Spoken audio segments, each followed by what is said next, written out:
Hey everybody, it's Jason from the Texas Gun Vault 2, and I'm doing something I normally don't do, and that is record a video while I'm at work. So today I am at a school where I teach music, so you might hear some music going on in the background in other rooms, but I had a few minutes to make this video to talk about the video that I made yesterday regarding the ATF pistol brace thing and how I said, I'm going to be your guinea pig. I'm going to submit the amnesty registration thing and just see what happens to let you guys know and to give you as much information as you could possibly have to let you make an informed decision for what is best for you. See what the process is like, so you don't have to do it. You don't have to worry about it. And I'll do it because, number one, I already put myself out there all the time on YouTube. I know the NFA process, I want to say like the back of my hand, because I literally have about 40 tax stamps, okay? I don't know many other people that have as many tax stamps as I do. I have done Form 1s, I have done Form 4s, I've done a Form 5 in the past. So I know the process. I'm also been kind of a geek when it comes to understanding the laws and the processes of all of this for years. I've followed the news, I follow just what happens in the court system. And this is not something that's a fly-by-night thing where I just got into it like 2 days ago. I've literally been in the NFA world for, I don't know, probably about 8 or 9 years. And so I know the process pretty well, and it's something that I pride myself on. And so yesterday when I made that video, it blew up way bigger than I ever thought that it would, because normally when I make videos here on the Texas Gun Vault 2, which is like my B channel, it's just the behind the scenes channel where I talk to you guys who I consider my biggest fans, the people that follow the main channel on the Texas Gun Vault but want to see all the behind the scenes stuff, or as I say, videos that I can't flesh out into full videos. I give you guys previews of what I'm working on and so forth. But let's talk about the video yesterday. It blew up bigger than I was even expecting. I was expecting to get maybe 150 views like most videos on this channel because it's just to a very select audience. And it got like thousands of views, okay? And I got a lot of hateful comments. I have not had to ban as many people from my channel, on this channel, ever, from just a single video. So the amount of stupidity, ignorance, misinformation, fear-mongering is astounding. And this is why the firearms community will continue to lose. We will continue to lose ground because there are so many people out there that I think approach the whole topic from, I said, a state of ignorance and a state of stupidity. Okay, so let's first off talk about the stupidity. Okay, the stupidity is all these people that act like they're bigger than they actually are. They're like, I'm not going to comply, and that's fine. Hey, listen, if you don't want to comply with something, I support you 100%. You guys know I am a libertarian, and I'm against the ATF. I'm against the NFA. I'm against the Gun Control Act. You guys know that. I'm a libertarian. I'm about as libertarian as they come. But I'm also somebody that understands Sun Tzu's The Art of War. And that says, or one of the lessons you learn in that is, all battles are won and lost before they are ever fought. Essentially, it's saying there's an intellectual side to winning a battle, to winning a war. And there's a lot of people in the gun community right now that are talking a big game. I'm not going to comply. They don't know what I have. Well, first off, you probably filled out a Form 4473 when you bought either the receiver or the pistol. They already know you have it, number one. So they're saying like, oh my gosh, if you fill out this amnesty, they know you have it and they're going to come after you and kill your dog. They already know you have yours too, okay? So that's stupid to think that they don't already know that you don't have it, okay? So there's also people out there that are acting all big and tough. If they come to my door, we're going to get into a firefight. We're going to win this battle. Number one, you're stupid, okay?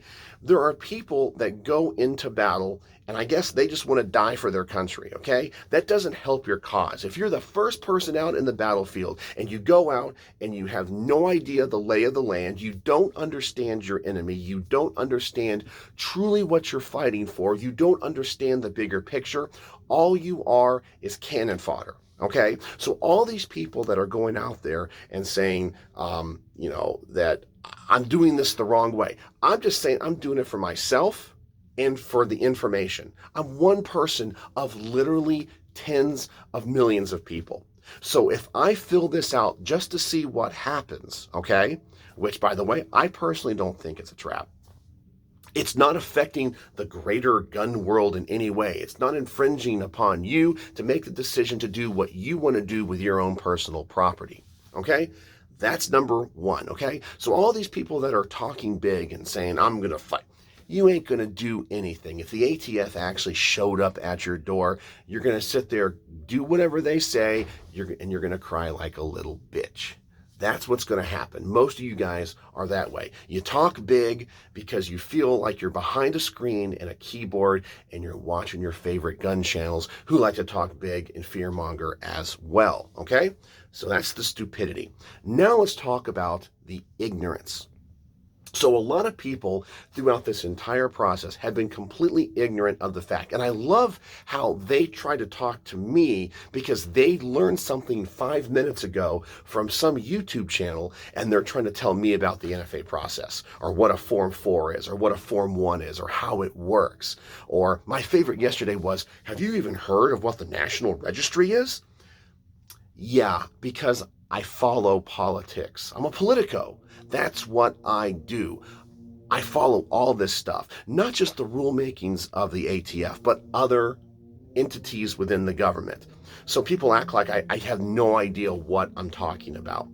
Another ignorant thing that I've heard throughout this whole debate is once you register a braced pistol, you can't take off the brace. You can't modify it in any way forever and ever and ever.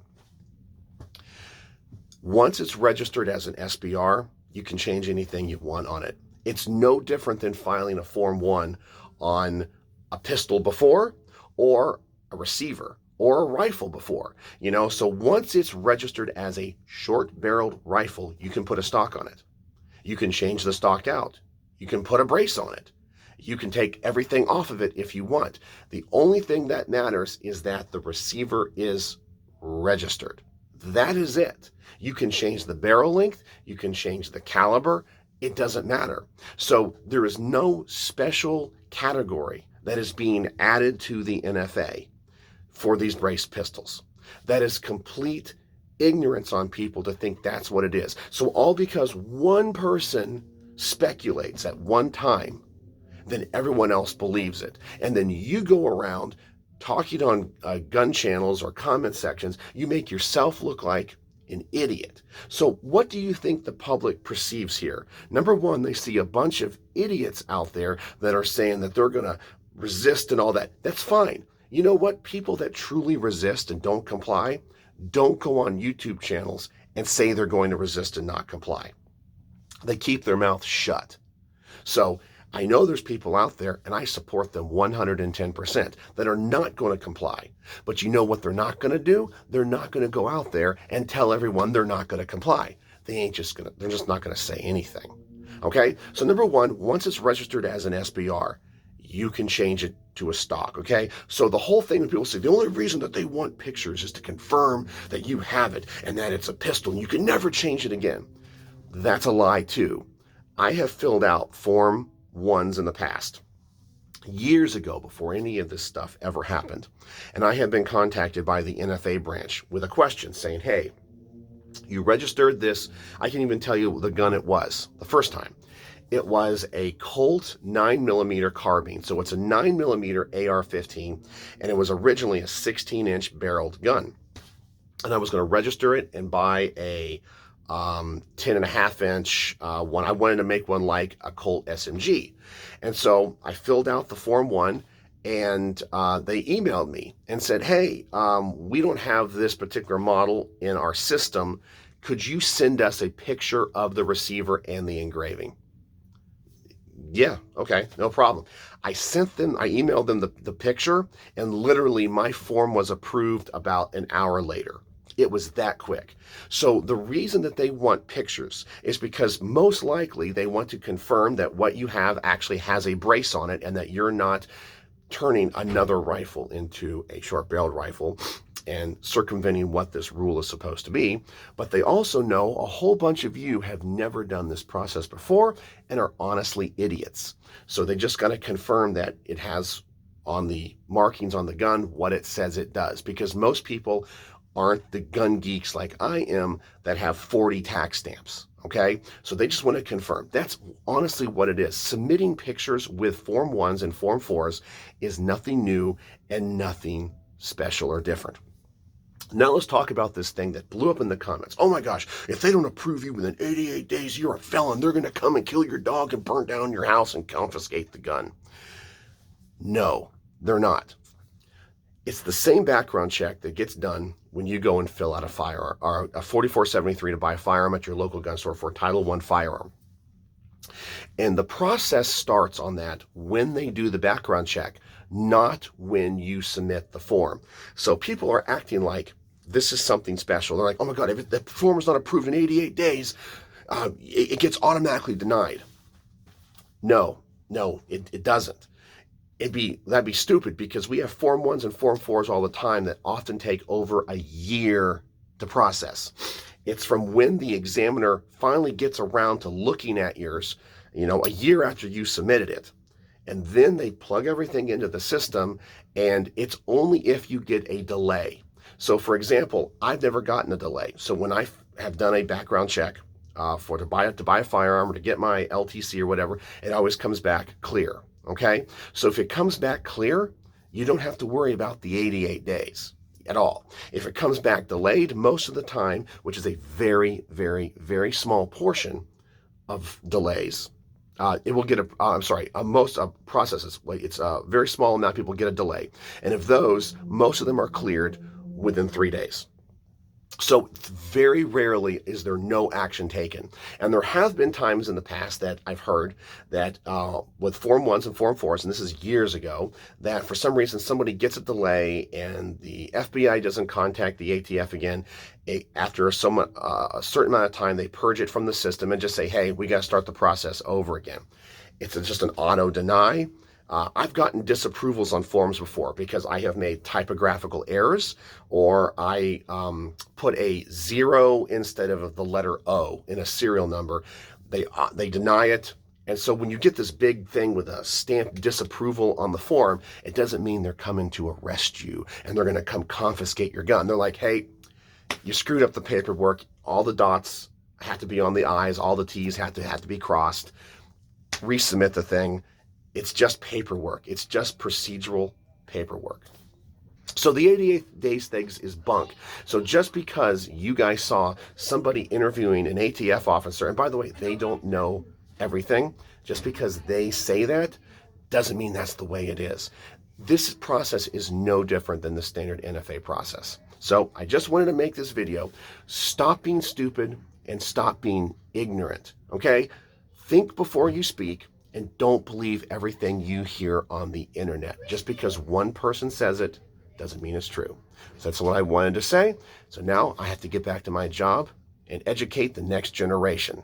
So let me know what you think in the comment section below. Stop being stupid, stop being ignorant, and stop being a bitch. All right. And sorry if I had to ban you, but don't call me names and don't make fun of me. Okay? All right. So as always, thanks for watching.